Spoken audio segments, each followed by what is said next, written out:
How do the rhythmic sounds that dancers make interact with sounds in the music? When does the relationship between them change?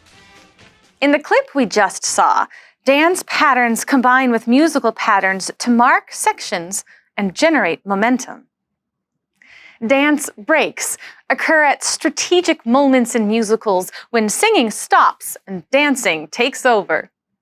Like music, dance has patterns, or groupings, that we notice from what we hear and what we see, particularly in tap dance, where the dancer's feet create rhythmic sounds. Typically, tap choreography involves even rhythmic groups that correspond to musical rhythms.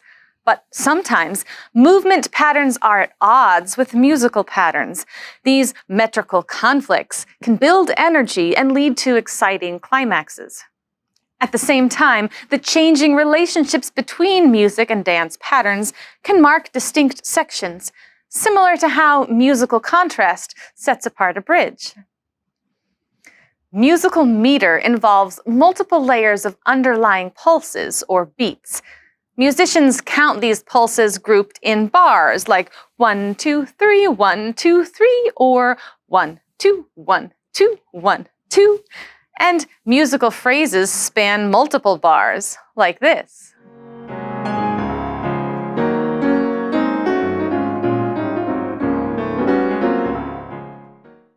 Dancers and choreographers often count music differently than musicians do. Even in tap dance, where their feet are, in a sense, musical instruments. They start with small foundational steps like toe, heel, and shuffle, often counting how many times the step is repeated, like this chain of shuffle stomps. 1, 2, 3, 4, 5, 6, 7, 8. Foundational steps combine into longer steps.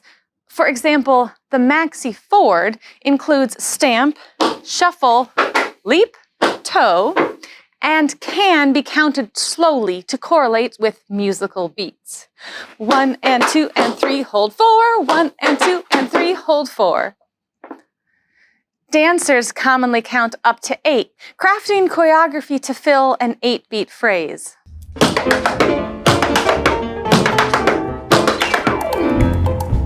At higher levels, layers of musical and choreographic phrases create larger formal sections. Usually, dance accents and phrases coordinate with musical patterns. Here's the maxi forward performed over 4 beats to coordinate with musical groups of 4.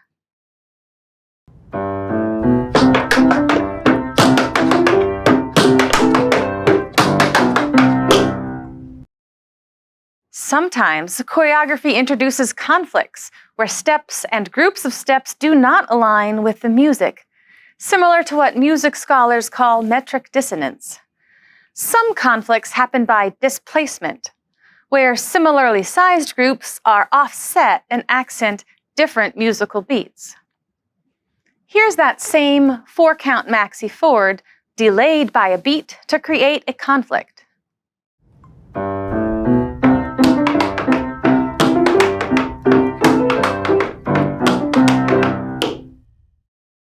Clashes also happen when step groups are of different sizes than the musical groups. The most common grouping conflict is choreographic groups of 3s that clash with musical 4s, like this.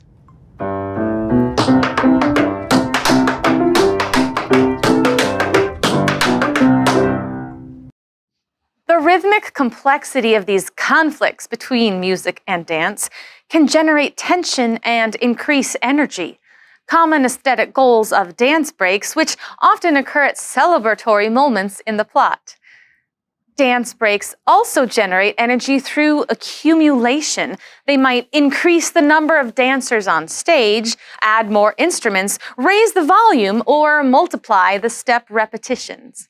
Let's see this in action. Here's a grouping conflict in the dance break of I've Got Rhythm from the Broadway musical Crazy for You.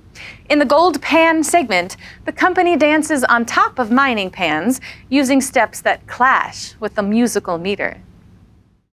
The melody, derived from the syncopated I've Got Rhythm theme, forms musical groupings of 2. Watch and listen for the way the steps up on the pans look and sound different from the side steps on the stage, creating a pattern of 3 steps that conflicts with the duple musical groupings.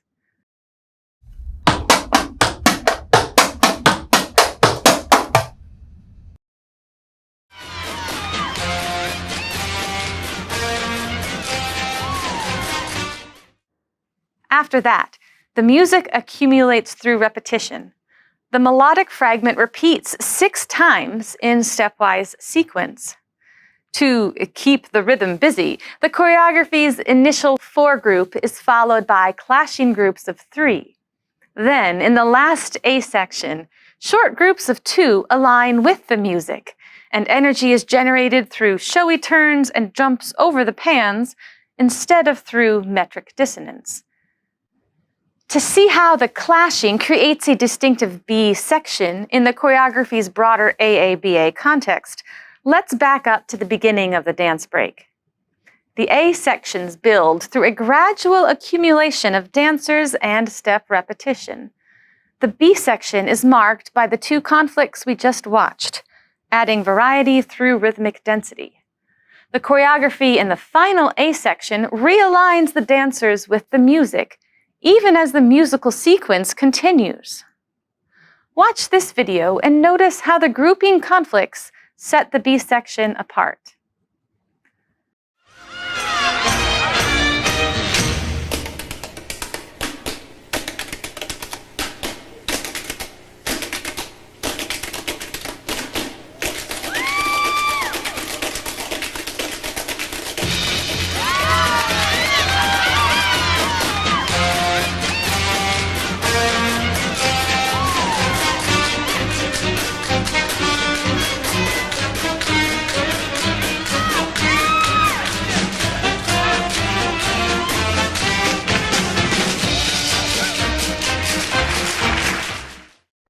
The finale of Billy Elliot Live uses similar techniques to achieve a different effect.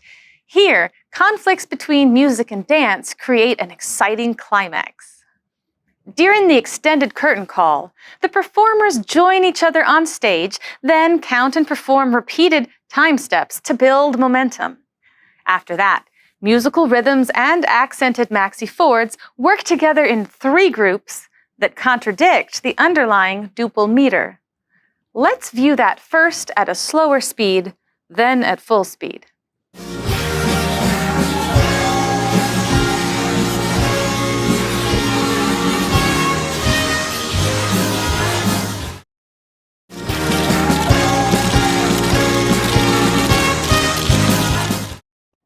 Over the repeated 4-bar melody that follows, the choreography explores a different kind of clash, an asymmetric pattern.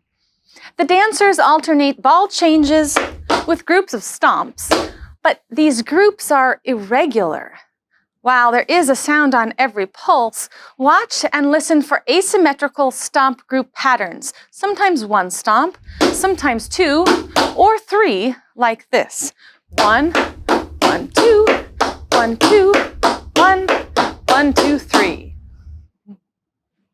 While other finales use big kicks or flashy turns to create excitement, here, clashes between irregular small movement patterns and musical layers achieve the same effect. The music is in 2 phrases of 8, with strong accents where phrases begin. The last stomp of most stomp groups matches metrical accents, except the noticeable silence on the 7 leading to the end of the phrase. Let's watch this slowly, and then again in real time.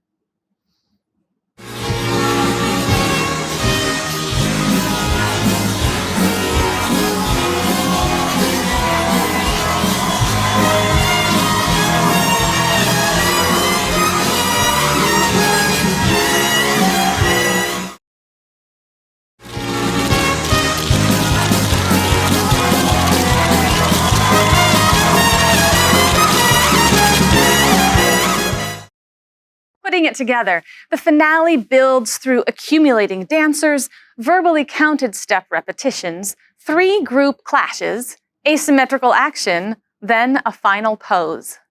The orchestration has also been building in energy and volume to match the accumulating dancers and metric complexity. These elements all combine to create a crowd-rousing climax. Here's the entire selection at full speed.